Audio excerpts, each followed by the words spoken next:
Sa ulo ng mga nagbabagang sports balita. Gilas Pilipinas Training Pool. Umani ng back-to-back victory sa William Jones Cup sa Taiwan. Perlas Pilipinas National Team.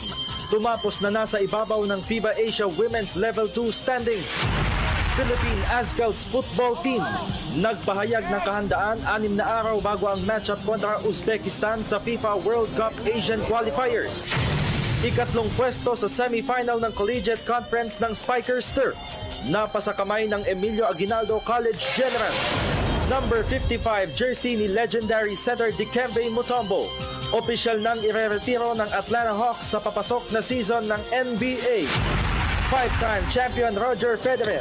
Walang hirap na nagmarcha patungong second round ng US Tennis Open sa Flushing Meadows, New York. At paglipat ni Manchester United star goalkeeper David De Gea sa Real Madrid.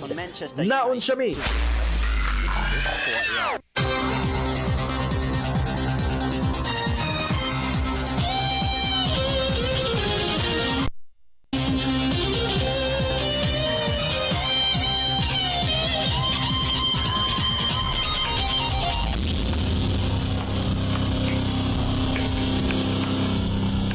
Magandang gabi po sa inyo lahat. Ako po si Dennis Principe kasama si Meg Siozon. Maghahatid sa inyo ng pinakahuling kaganapan sa daigdig ng palakasan. Sa basketball, muling nagpamalas ng tapang ng puso.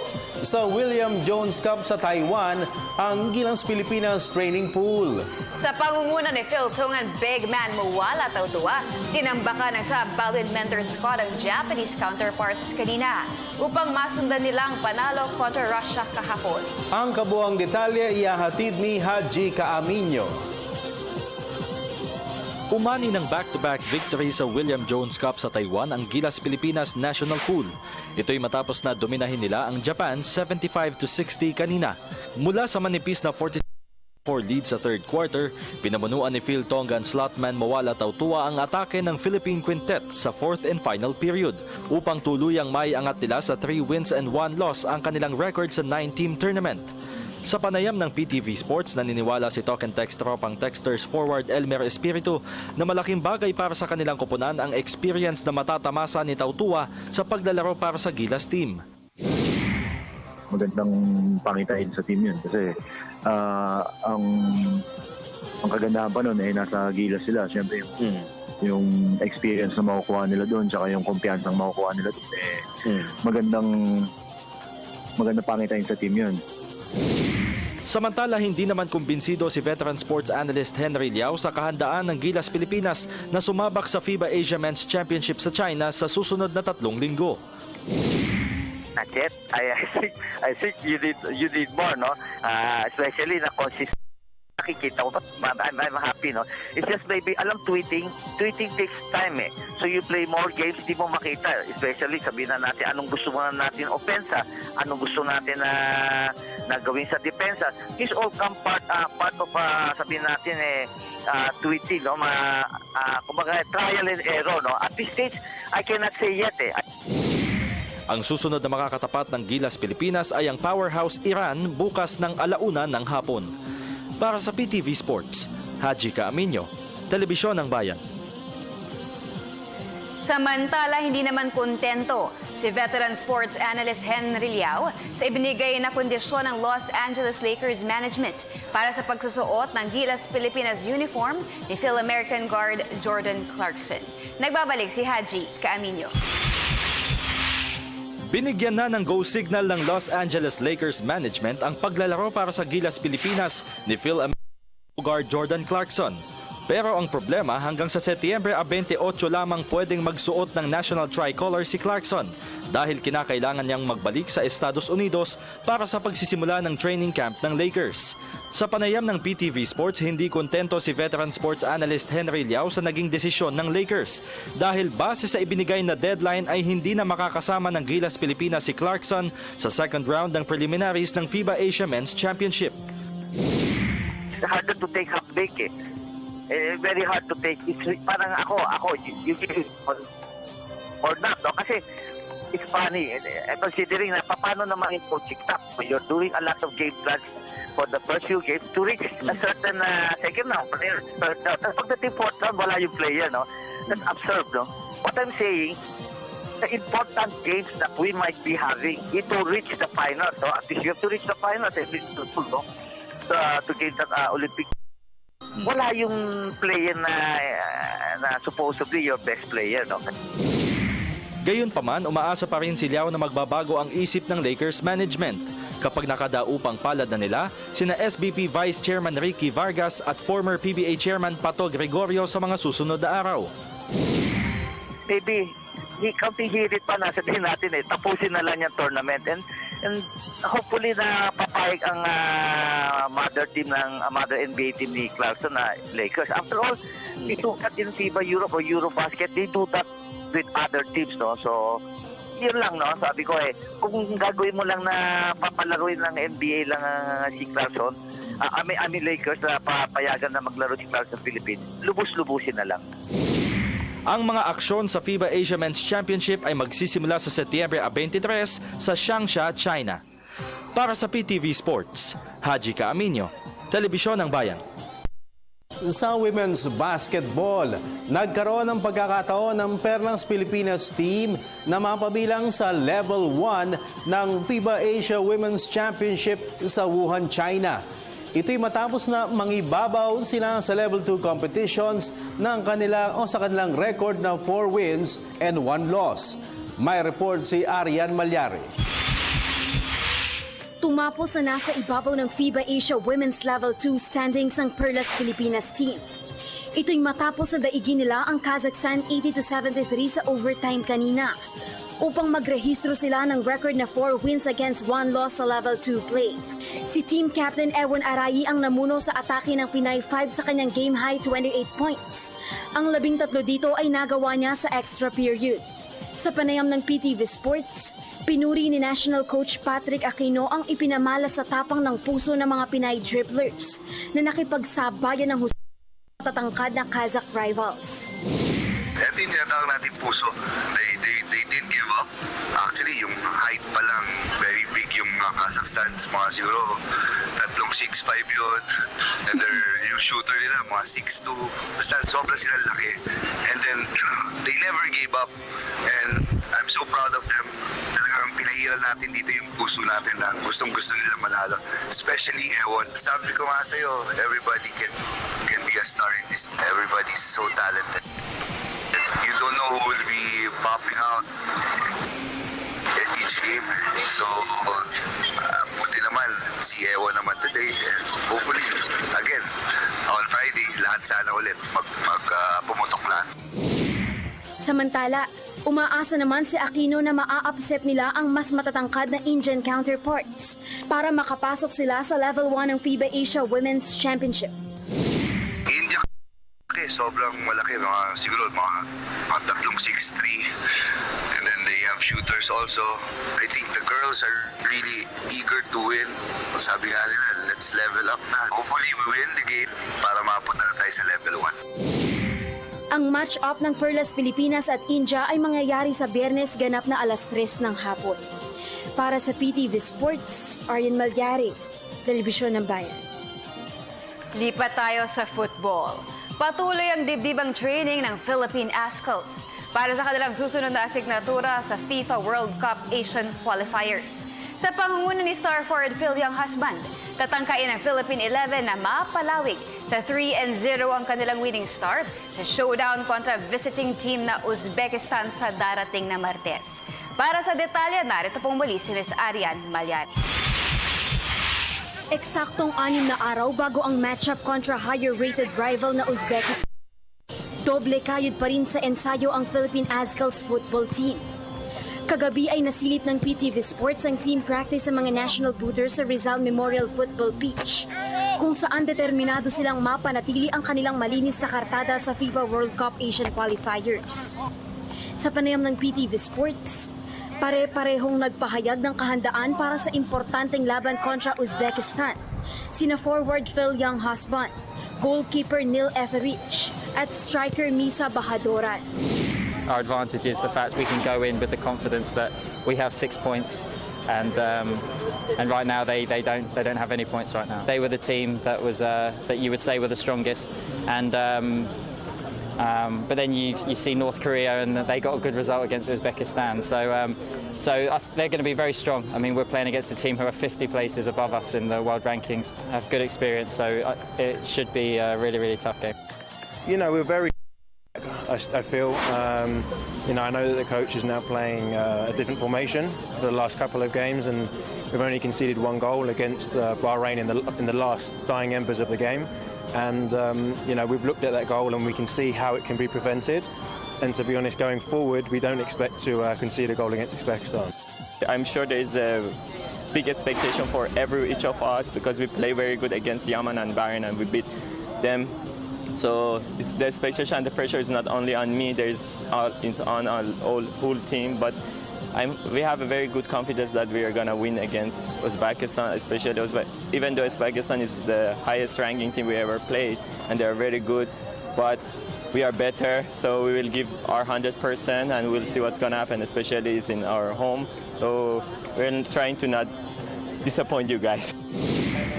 Sa panig naman ni National Coach Thomas Dooley, tiwala siya na malalampasan nila ang lubong ng Uzbek counterparts. Match prediction, I never do that because it's always comes different than you think. So. Well, then you announce. So I will not say we're gonna win, we're gonna lose, we're gonna tie the game. I can say that we're trying to play the nice football again, like we did against Bahrain and against Yemen. We're trying to continue to work like that. We're trying to create chances like we did in the last game. And I told the players that if we're gonna lead, it will be difficult to beat us. That's what I think that. We have at the moment, that we have confidence that we score on the first goal. I think then it will be difficult for them. But you know, who knows how we react when we are 1-0 behind. So we haven't had that in the last 2 games. It's always after the game you always know better. At para mas tumaas ang kumpiyansa ng Philippines, umapela ng suporta mula sa sambayanang Pilipino si Dooley. I would like to invite every single one who's watching right now to the game. We need fans. Our 12th man shouldn't sit at home and watch TV. He should support us in the stadium. I know it's difficult to get there. Take your time, maybe get some friends and hang out, have a tailgate party before, barbecue maybe in the stadium, in the parking lot is nice. I would love to see you guys over there at the field, and I know that it would be very, very important for us to make another victory against a stronger team or a higher ranked team, Uzbekistan. Bukas ay sasalang muna sa friendly game kontra Maldives ang Philippine Azkals bago ang kanilang showdown kontra Uzbekistan sa Philippine Stadium sa Bocaue, Bulacan sa darating na Martes. Para sa PTV Sports, Aryan Malgari, Telebisyon ng Bayan. Sa hindi kinagat ni well-known boxing analyst attorney Ed Tolentino ang pahayag ni Floyd Mayweather Jr. na huling laban na di umano niya ang title clash kontra Andre Berto. Alamin natin kung bakit sa report ni Judith Caringal ng Sports Radio 918. Hindi naniniwala ang isang kilalang boxing analyst ng bansa sa deklarasyon ni Floyd Mayweather Jr. na farewell fight na niya ang title defense kontra Andre Berto. Ayon kay Attorney Ed Tolentino, marahil ay gusto lamang umano ni Mayweather na obligahin ang paying public na panoorin ang matchup kontra Berto na posibleng langawin sa takilya dahil sa pagiging one-sided ng laban. Itong kanyang press release na huli ng laban niya yung kay Berto, that statement carries as much truth as me saying that I am the bastard son of Elvis Presley. Hindi totoo yun. Lalaban niya na maging 15-0 to establish your own plateau, to go beyond the record of Rocky Marciano. At sakaling magwagi kontra Berto, hindi umano magugulat si Tolentino kung hamunin man ang rematch ni Mayweather si Manny Pacquiao sa susunod na taon. Na parang 60% of boxing fans will still buy a Manny Pacquiao Mayweather 2 ticket. Yun ang insentibo ni Mayweather para makaloko siya ulit. But he will go for the 15-0, whether it is against a rematch with Pacquiao or another journeyman fighter just to complete 15-0. I think the temptation is too much to resist. Ang WBC Welterweight Championship ni na Mayweather at Berto ay itinakda sa Setyembre 12 sa MGM Grand sa Las Vegas, Nevada. Para sa PTV Sports, Judy Caringal, Sports Radio 918. Ikatlong pwesto sa semifinal ng Collegiate Conference ng Turf. Napasakamay ng Emilio Aguinaldo College Generals. Yan at ang iba pang mga kaganapan sa local sports scene sa pagbabalik ng PTV Sports. Nagbabalik ang PTV Sports sa PBA. Aminadong si Star Hotshots shooting guard James Yap na may kulang pa sa kanyang koleksyon ng mga parangal sa PBA. Ito'y kahit hindi mabilang na ang awards na kanya natanggap mula sa liga. May report si Ria Arevalo ng Sports Radio 918. Hindi pa tapos sa ng awards sa PBA si Star Hotshots main man James Yap. Bukod sa Grand Slam title, 2 League Most Valuable Player honors, Finals MVP trophies, Mythical Team Selection at Sportsmanship Award, may isa pang parangal na hinahanap si Big Game James. At ito ay ang mapabilang sa PBA All-Defensive Team. Ayon kay Yap, nais niyang makilala bilang isa sa mga top all-around players ng liga sa pamamagitan ng pag-improve ng kanyang defensive skills. Well, ang sarap dumipensa kasi hindi naman look to shoot agad yung triangle kasi so depensa talaga. So kailangan focus namin, main goal namin is defense. Yung first talaga is defense. So nakikita ko na parang, uy, kaya naman pala, bakit hindi? O, this coming season, try natin ulit. At bagamat umaasa siya na makukuha niya ang nasabing citation ngayong season, tiniyak naman ni Yap na susundin niya ang anumang sistema na ipapatupad sa team Coach Jason Webb. Kasi ako as a player, sino yung maging coach or okay coach man yan o sino man yan, lahat ng sistema at lahat ng diskarte niya is respetuhin ko. Sa ngayon ay nasa ikalawang linggo na ng team practice ang Star Hotshots sa Ronak Gym sa San Juan City. Para sa PTV Sports, Ria Arevalo, Sports Radio 918. Samantala, sa salang naman sa tune-up match kontra Australian Ball Club sa Adelaide 36ers, ang Rain or Shine Elasto Painters. Ito ay bilang preparasyon para sa kanilang kampanya sa 41st season ng PBA. Nagbabalik si Ms. Ria Arevalo. Puspusan ang pag-eensayo ng Rain or Shine Elasto Painters para sa kanilang asam na makapagsubi ng ikalawang franchise title sa PBA. Sa katunayan, sasalang sa isang importanteng tune-up game ang Rain or Shine Adelaide 36ers, ang isa sa mga winningest ball clubs sa National Basketball League sa Australia. Sa panayam ng PTV Sports, umaasa si head coach Yang Gao na makakabisa ni na rookie picks Maverick Ahanmisi at Don Troliano ang kanilang sistema sa gagawing pakikipagsagupa kontra Adelaide team. Bukod kina Ahanmisi at Troliano, ang isa pang bagong player ng Elasto Painters ay si veteran slotman Jewel Ponferrada na na-acquire nila mula sa Global Port Batang-Pierre kapalit si power forward Jerby Cruz. So we just want to spend time and at the same time be able to polish our cohesion and our teamwork, with the new guys. So we took advantage. It's a trip that's sponsored. So sayang naman. Inamin rin ni Giao na hindi sila pamilyar sa sistema at kalidad ng 36ers, kaya naging maigting ang kanilang girian sa Palmerston Recreation Center sa Darwin, Australia. It's a local ball club, but we know there are really strong basketball teams in Australia. They have a good basketball program. So we're expecting tough competition. But at this point, I'm not really sure exactly what club we are playing. It's a club team.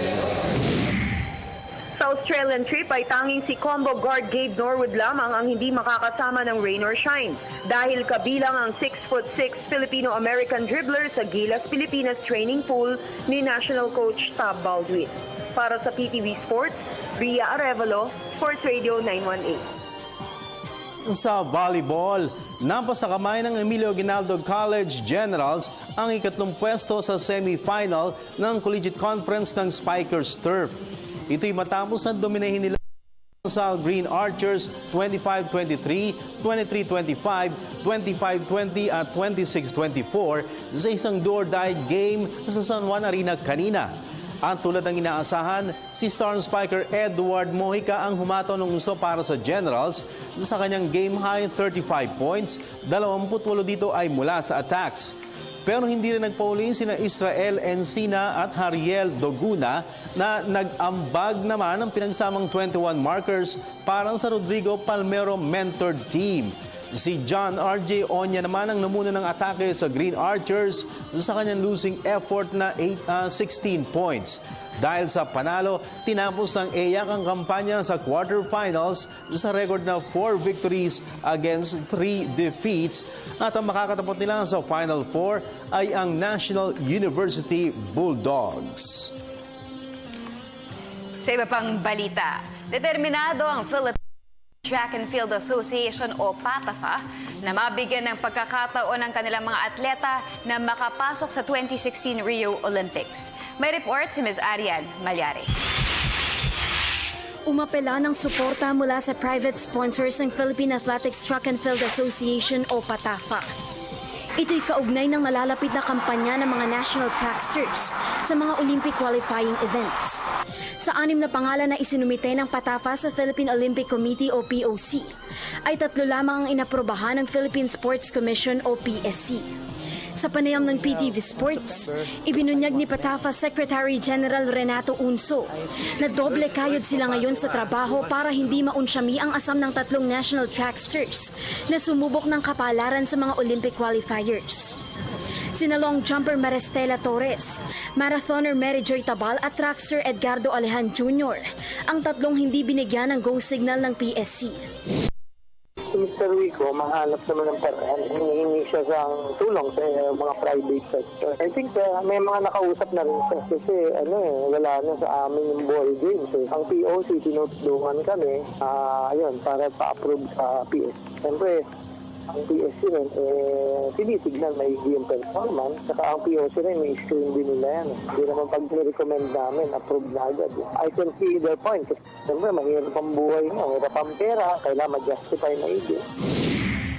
Sa Thailand Open sa darating na Sabado, sisimula ng mga national tracksters ang pagkalap ng Olympic qualifying points. 2 phase yung ginawa naming program. One is to start September up to January. The other one is February hanggang August. Nabawasan yung pupunta para dun sa Thailand Open. So, ang pupunta ata ay si EJ Obiena, si Guarte, si Bigyan ata. Parang 4 na lang yung pupunta from the original 8 kasi the rest are military. Sa ngayon ay si Phil-American hurdler Eric Ray pa lamang ang nakasesiguro na ng pwesto sa 2016 Rio Olympics. Habang sina pole vaulter EJ Obiena at trackster Mervin Guarte naman ang 2 binigyan ng green light ng PSC. Para sa PTV Sports, Arian Malyari, Telebisyon ng Bayan. Samantala, ipinagmalaki naman ng pamunuan ng Powerlifting Association of the Philippines o PAP ang 7 bagong Asian records na naitala ng 2 national powerlifters sa World Junior at Sub-Junior Championship sa Czech Republic. Nagbabalik si Arian Malyari. Labis na ikinatuwa ng pamunuan ng Powerlifting Association of the Philippines o PAP ang ipinamalas na performance ng mga national powerlifters sa World Junior and Sub-Junior Championships sa Prague, Czech Republic. Sa collection na 5 silvers at 5 bronze medals. Nakapagrehistro ang mga Filipino powerlifters ng 7 bagong Asian records sa 6-day event. 4 na pamantayan ang binasag ni Joan Masangkay sa women's 43 kg class. At ito ay nang bumuhat siya ng 112.5 kg sa squat, 55 kg sa bench press at 110 kg sa deadlift, para sa total lift na 277.5 kg. Sa kabilang banda, Umukit naman si Jeremy Rain Bautista ng 3 bagong Asian records sa men's 47 kg class nang magtala siya ng 135 kg sa squat, 122.5 kg sa deadlift at 317.5 kg na total lift. Sa panayam ng PTV Sports, pinuri ni POP President Eddie Torres ang ipinakitang determinasyon ng mga national powerlifters sa laban. Katapat ang mga bigating karibal mula sa iba't ibang panig ng mundo. Yung dalawang batang first time, ang ganda ng performance. Nakabreak na Asian records in their age group. At least yung loob nila tumitibay na, no? Hindi sila yung nervyos na nakakahina sa laban. Mukhang conquered nila eh. Ang nakikita kong strength nila, no? Yung training discipline. Nandun yung hilig talaga, yung gusto talaga magtrabaho, work hard para makabuhat ang pagkanda. So they train very hard and their heart is really into it. Samantala, ibinalita naman ni Torres na nakalinya na ang iba pa nilang programa para sa national team. One of them is the Asian Championship sa Ashgabat, Turkmenistan. Kasi doon din gagawin yung Asian Indoor Championships in 2017. And then we're also looking at the Asia-Oceania Championships na gagawin sa Samoa around December. And of course, yung World Junior Championships again. One more is the World Classic Powerlifting Championships in June. So, 4 ang target namin. Hindi ko masasabing lahat mapupuntahan namin, but that's what we're planning for. Bukod kina Masangkay at Bautista, nag-uwi rin ng karangalan para sa bansa sa Czech meet, sina junior lifters Reggie Ramirez at Jasmine Marti. Para sa PTV Sports, Arian Malyari, Telebisyon ng Bayan. Number 55 jersey ni legendary center Dikembe Mutombo. Official nang ireretiro ng Atlanta Hawks sa papasok na season ng NBA. Yan at ang iba pang pinakamalalaking kaganapan sa global sports sa pagbabalik ng PTV Sports. Nagbabalik ang PTV Sports sa basketball. Opisyal lang ireretiro ng Atlanta Hawks sa papasok ng season ng NBA ang number 55 jersey ni legendary center Dikembe Mutombo. Ang 7'2" Congolese-American slot man ay naglaro ng 5 seasons para sa Hawks at ang pagsasampay ng kanyang uniforme sa loob ng Philips Arena ay isasagawa sa Nobyembre 24. Mahigit 2 buwan matapos na maluklok siya sa Naismith Basketball Hall of Fame. Si Mutombo ay ranked number 3 sa rebounds at block shots sa kasaysayan ng Hawks franchise at second ranked naman sa blocks sa NBA history. Ang number 55 uniform ni Mutombo ay ang ika-4 na jersey na ireretiro ng Hawks. Ang naunang 3 ay ang number 21 ni forward Dominic Wilkins, number 23 ni shooting guard Lou Hudson at ang number 9 ni slot man Bob Pettit. Samantala, pasadahan naman natin ang iba pang mga tampok na sports stories overseas. Sa report ni Ms. Cecil Kimlat ng Sports Radio 918. Sinimulan na ni 5-time winner Roger Federer ang title bid sa men's singles ng US Tennis Open sa Flushing Meadows, New York. Kanina ay walang hirap na pinatalsik ng second-ranked Swiss master ang nakadwelong si unseeded Leonardo Mayer ng Argentina, 6-1, 6-2 at 6-2 tungo sa pag-abante sa second round ng season-ending Grand Slam tournament. Total dominance ang ipinamalas sa laban ni Federer kung saan 6 na beses niyang na-break ang lower-rated rival. Ang susunod na makakatapat ni Federer ay ang magwawagi sa match-up ni Marcos Bagdatis ng Cyprus at Steve Darcis ng Belgium. Sa US Tennis Open, umabante sa second round ng women's singles si second seed Simona Halep ng Romania. Ito'y matapos na magretiro ang kanyang opening round opponent na si Marina Erakovic ng New Zealand kanina. Kasalukuyang napag-iiwanan sa score ng 6-2 at 3-love nang biglang isuko ni Erakovic ang laban dahil sa pananakit ng kanyang kanang tuhod. Ang susunod na makakabangga ni Halep ay ang mangingibabaw sa salpukan ni Katerina Bondarenko ng Ukraine at Yulia Putintseva ng Kazakhstan. Puntirya ni Halep na makapagsubi ng kauna-unahang Grand Slam singles trophy. Sa football, Naunsyami ang dapat sanay paglipat ni Manchester United star goalkeeper David De Gea sa Real Madrid. Ito ay matapos na hindi umabot sa transfer deadline ang pagpasa ng dokumento ni De Gea sa La Liga office sa Spain. Base sa ulat, lampas na di umano ng 1 minuto sa takdang oras nang matanggap ng La Liga ang transfer papers mula sa Real Madrid. Dahil dito, mananatili De Gea sa roster ng Manchester United hanggang sa nalalabing bahagi ng kasalukuyang season. At sa cycling, matapos ang 11 taon, sa wakas ay natanggap na rin ni Australian rider Michael Rogers ang bronze medal sa napagwagyan niya sa Athens Olympics noong 2004. Tumapos na pang-apat si Rogers sa karera pero dahil nagpositibo sa drug test si eventual winner Tyler Hamilton ng Amerika ay umakyat siya sa ikatlong pwesto. Ang ginto ay binigay ni IOC kay Vyacheslav Ekimov ng Russia habang ang silver ay napunta naman kay Bobby Julich ng Amerika.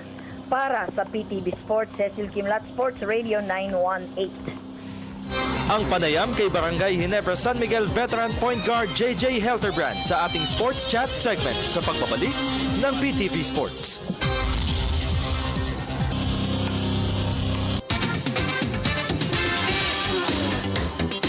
At nagbabalik ang PTV Sports. Ay, ano po? Ganda gabi. Good evening. Yo! And nako, masaya tayo ngayon dahil panalo naman ang Pilipinas.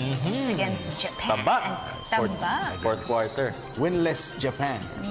Winless din yung Japan. Actually, kasi ang Japan kasi mas maganda, mas sporty sila pagdating sa baseball, no? Baseball. Yan. Tsaka, yun. Sige. Question of the day. Ito na. Ang question of the day natin is, may pag-asa pa kayang magbago ang desisyon ng LA Lakers management na hanggang September 28 lamang paglaruin sa Gilas, Pilipinas si Phil-American guard Jordan Clarkson? Send your answers at facebook.com/PTV4Sports or via our Twitter at PTV4_sports. Tingin ko maglalaro beyond.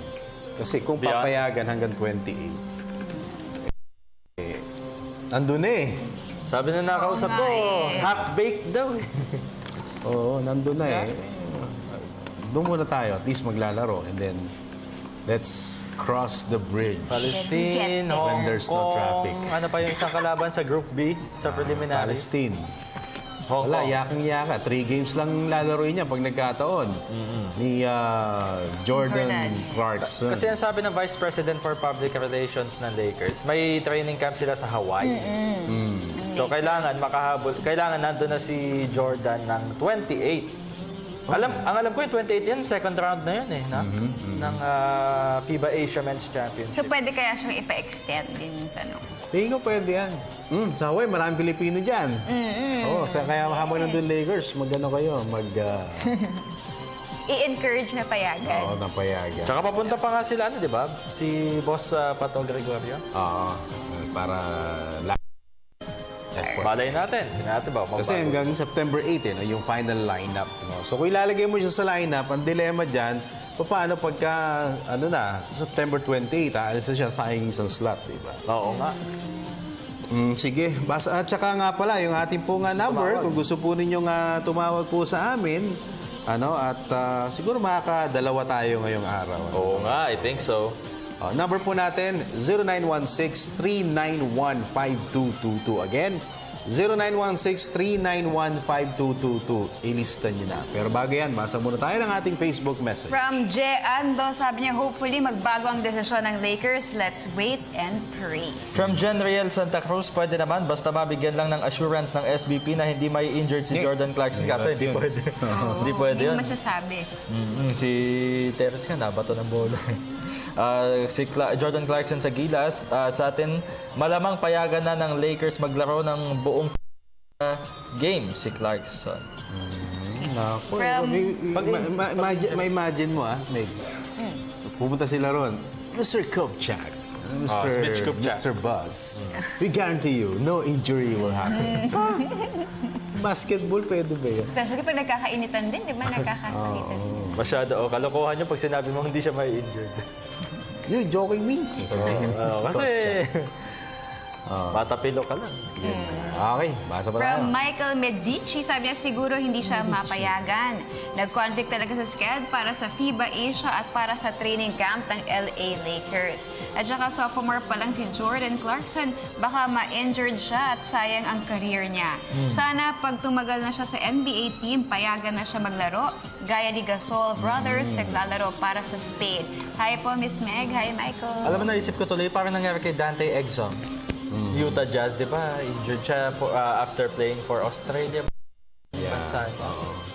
So, Meron din naman mga pumapayag. Like, nabanggit nga niya, yung Gasol Brothers, si Dirk Tony Nowitzki. Parker. Dirk Nowitzki. Dirk Nowitzki. Parang doon, si Parker ka ba? Boris Diba? Diaw. Parang, siyempre yung mga yun, medyo may say sa team di ba? Pwede makiusap.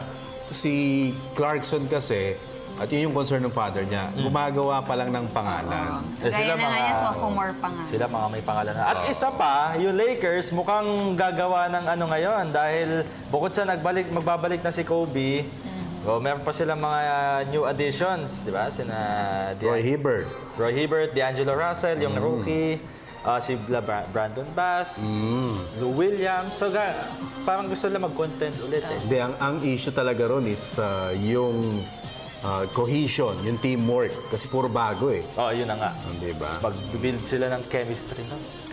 Okay, sige. Basa pa. Kay Kimper Ramos, malapit na kasi ang opening ng NBA. Tingin ko baka ma-injured pa si Clarkson. Saka sana pumayag na Lakers para sa mga Filipino Laker fans. Balita naman po sa Hinebra at kung may trade po ba, inside scoop naman po. Inside scoop daw. Hello po, Josang Meg, gwapong Haji na mas gwapo pa sa akin at mahusay na newscaster na si Sir Dennis. Gusto mo ba po? Babati naman po mahusay. dito sa Zambales. Nanay ko na si Ami Ramos. Tatay ko Fernando Cayer, mga kapatid ko Mara at Clara. Wais to, parang teleserye. Telenovela lang. At anak ko na si Kim Ellie. Mag-aral ka mabuti. Pinangaralan, no? Nabuta mo yan, Ruben Castillas? Naku, mahirap. Ay, caller tayo. Practice yun, Mara Clara. Caller tayo. Baka si, ano to? Hello? Marat Clara. Asawa. Hello, good evening, PTV Sport. Sir Dennis. Hello. Hello. Sir po, Francis. Francis ng San Mateo Rizal. San Mateo. Francis, kumusta? Anong sagot mo sa ating question of the day? Sir, sana pumahan players. Sana pumayag. Nandun eh. Oo nga naman. na. Diba? Sama na eh. Sana nga, lubos-lubosin na. Hello, Francis. Lubos-lubosin na nila. Oo nga, lubusin na. Pero tingin mo malaking dagdag si Clarkson? Saka sir, nakakatulong po siya sa ano. Ayos sa opensa po. Tama. So, pensa. Di po si Rom, nagawa rin sa guard eh. Romeo gumagawa. Oo. Si Castro. Castro. Sa mga win. Just Tautua kanina, maganda din laro. Yes, sir. Okay. Sige, Francis, may tanong ka pa? Sir, si Junmar Pajardo. Ano si Fardo? Then, Ano? daw basa siya. Ano na? Makasali rin mo siya. Humakasali. Kung makakasama, kay Junmar na yon. Kasi siyang may injury, di ba? Siya lang makakapagsabi nun. Hello? Francis? Yes, sir. Yan. Yun, may follow-up ka pa o tanong o babatiin? Sir, nakaka-exit manood ng President Clarkson. Ano na? Nakaka-exit din po manood. Pagka naman si Clarkson. Sir. Okay. Alright. Sige. Ito ko na po, sir, kung may trade po sa Alaska. Trade sa Alaska. Wala pang balita dun eh.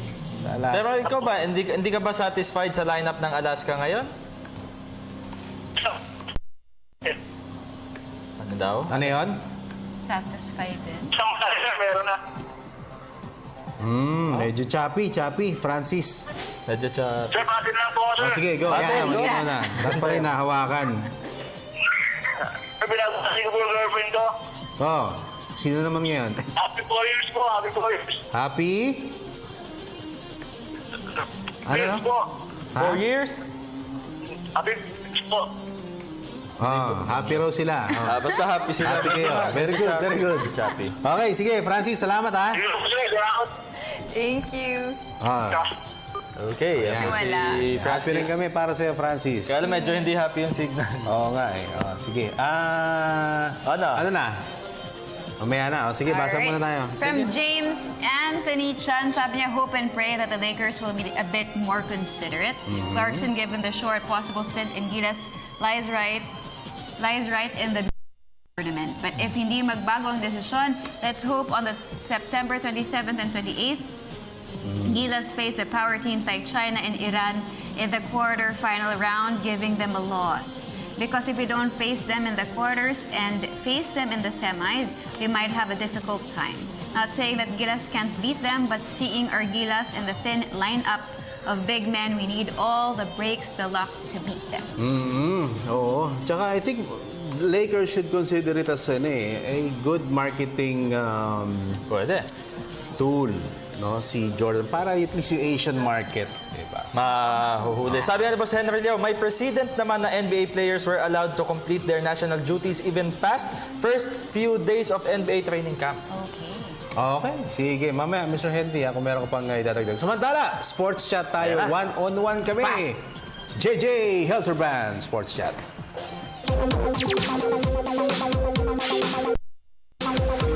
Seasons ago, I was talking with you, and you're telling me about the new stuff. Yeah, the new stuff that you're doing in workout, and you felt back then that you're really that ready, you know, to play. But apparently, playing time was an issue. In such a way, how did that, you know, how were you able to cope with it? It's just about maturing, man. I know my role now. It's not really about playing a lot of minutes. It's just being productive with the minutes that I get, whether if I get 15 minutes or if I don't play. I still got to be in shape, be ready, regardless of you know, how the minutes are going. I just got to still be a professional, take care of my body, work out, and yun nga, pag tinawag ko ni coach, just be ready. That's it. Pero since then, wala ka ng injury or serious or stuff like that, you know? I don't know. I've been healthy. My only injury is matanda lang ako. Pero ano, kung on a positive note, can you take that as something na parang in a way medyo na-refresh ka physically ikaw, because now that with Coach Tim, sabi mo nga, grabe movement. Kumbaga, you can contribute better. It will help you yung 2 years na medyo inactive ka for the most. Yeah, I'm sure it will. The good thing about that is, yun nga, naiwas ako sa injuries. And I think that's very important. Getting to, you know, I'm getting older now, and that's one of my goals is just to stay away from injuries and really try to take care of my body. So, what kind of mind that you have now? A mind of a player who wants to prove something, or a mind of a player who's, you know, parating nababanggit, tinatanong ka, what, retirement, old, you know? I have nothing to prove, man. I have nothing to prove. I had a good career. I've accomplished just about everything I could in the PBA. And the only thing that's keeping me going is just I'm competitive, and that's it. Whether if I'm old, if I'm in a wheelchair, I'm still competitive, man. That's the thing that just keeps pushing me, and I love to play. I love to, you know, still be with these guys and you know, try to push myself, and you know, it's a challenge trying to keep up with these younger guys. You know, even though I can't do it for a long period of time, I could do it, you know, a few minutes. I have nothing to prove, man. Nothing to prove. At saka tumatanda na daw siya, hindi naman siya mukhang matanda. Oo nga eh. Alaga rin. Sa alaga rin yan. Pabata ng pabata. Alright, sige, basa muna tayo, Meg. From Mark Jun Alberto, sabi niya, oo naman, karapatan din naman kasi ni Clarkson na makapaglaro sa Gilas. Hi, Ate Meg. Kuya Haji and Kuya Dennis, good evening po. Number 1 kayo dito sa Antipolo. More power to your show. Very good. Hello po sa mga taga-Antipolo. Kay Anthony Bolima naman, sana magbago kasi siya sa campaign ng Gilas, but then kung ganun talaga, decision ng Lakers, wala tayong magagawa. With or without Clarkson, tingin ko malakas pa rin ang Gilas, lalo kung lalaro si Junmar. Thank you PTV Sports sa mga updated na sports news nyo. More power. Salamat po. Thank you. From Pops Galera, sabi niya, pwede pa yan. Magandang usapan lang at deal sa LA Lakers management. Sana wag na ibabad yung old and not healthy players sa Gilas team. Hashtag El Granada. Hindi naman binababad. Uy, diyan. Magulat ka. Baka mamaya yan pang magdala. Biglang lumiyab. Bakit si Ase Taulava, di ba? Madaming playing time niya, pero... Siyempre. 42 na ba? 42. Oo, pero parang 42 lang. Hello, good evening. 24. Hello? Hello? Yes. Hello. Ganda ng hello. Hello. Yeah, who are you? May silang. Michael Anisiete. Michael. Taga Lokban, Quezon. Ayan. Sit, Lukban. Uy, nagutom ako. Hab. Oo, hab. Di ba? Oo. Oo. Okay. Kaya hab kasi. Anong sagot natin, partner? Kahit na konti lang mapaglaro lang sa atin, may susunod pa rin naman na conference na para makasali talaga sa Gilas Philippines. Yan. So yung mga future, pwede pa siya. Parang gano'n. Oo. So kumbaga kahit di na ngayon. Sige. Okay. Sige, may tanong ka pa, partner? Ay, walang pwede mabate. Pwede. Sa Pampanga, sa Masantol, Pampanga. Masantol. Mga kapatid ko, sa Anisiete family, saka yung Elisa family. Okay. Alright. Sige, yun lang. Wala na? Rin pala si Ate Amy. Sino? Okay. Palagi ko kayong inaabangan araw-araw. Kaya lang ako nakakontak. Tagal ko nang makapag-usap sa inyo. Laging mabilis yung sa number. Salamat po sa... Salamat, ha? Okay, tawag-tawag lang, partner, ha? Okay. Salamat. Ayan. Alright. Naku, sayang. Inabot na tayo ng oras. Pero isang basa pa. May gusto ko yung basahin. Okay, sige. Ayan, isa na lang. Yung maiksi-iksi naman. Wala tayong oras. Medyo wala na oras eh. Si Laura de Ramas. Sana mapayagan siya kasi we need him because he's just one guy, but he's the guy that can bring us to the historical and a meaningful time. Alright. Okay. Sige. Nabot na ng oras. Oo, kaya Salamat. naman. Maraming salamat sa View Blends, sa The House of Silhouettes, Mr. Amis Tumang ng Amazing Playground, Mr. The Friend of California Bo, St. Luke's Medical Center, Miss Babes of Dermesthetics, Frank and Marcel Graphics, My Jewelry Box, and of course, Print Couture. Tuwan po bukas ulit at salamat po kina Joshua Lapitan ng Pulilan, Bulacan, kay Jeffrey Lusterio, salamat po.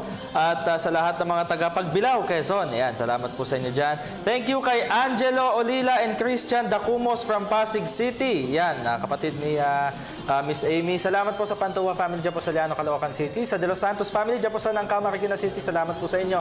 At kay Mama, I love you. Kay Papa, I love you. Kay Ginger, Ate Rose Ann, and of course to Miss Isa, thank you very much. Alright. And kay Christian Jacinto ng Manila Bulletin Tempo, happy birthday. And kay Mama Lau, nakita ko yun. Yan, at saka lahat ng prayers naman sa amin. Alright? Si Mami Base, nakita ka rin. Oo, si Mami Base, syempre. At saka kay Mami G, Daddy Dan, thank you very much. Yan, mamaya kasama namin. To my wife, Queen, I love you. Prince Zian, Prince Zoe, at saka kay Kuya King, at saka kay Kuya Bunso. At syempre, Sports Radio Family, maraming salamat sa walang sawang suporta sa ating program. Pansamantala ako, Prinsipe Megsioso and Haji Camino. Hanggang bukas, ito po ang inyong paboritong PTV Sports.